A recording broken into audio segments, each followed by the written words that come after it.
Beef gravy.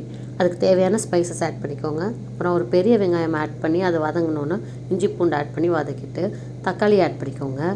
Add பண்ணி அது கொஞ்சம் வதங்கினதுக்கப்புறமா ஒரு 2 பச்சை மிளகா ஆட் பண்ணிவிட்டு அதுக்கப்புறமா வந்து பீஃபை ஆட் பண்ணி ஒரு கிளறிக்கோங்க.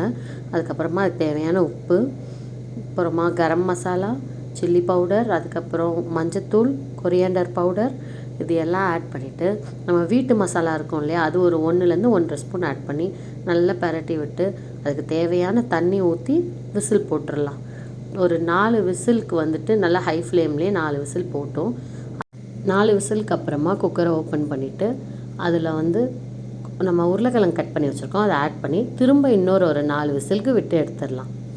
அப்புறம் விட்டு எடுத்துகிட்டு ஒரு மிக்சியில் வந்து தேங்காய், சோம்பு, மிளகு 3ம் ஆட் பண்ணி அதை அரைச்சி பேஸ்ட் மாதிரி பண்ணி வச்சுக்கலாம். அப்புறம் குக்கர் ஓப்பன் பண்ணிட்டு அதை அதில் ஆட் பண்ணிவிட்டு அப்படியே கொத்தமல்லியை தூவி இறக்கிட்டோன்னா சூப்பரான பீஃப் குழம்பு ரெடி ஆயிடுச்சு. சூடான ரைஸோடு சாப்பிட்டு பாருங்கள்.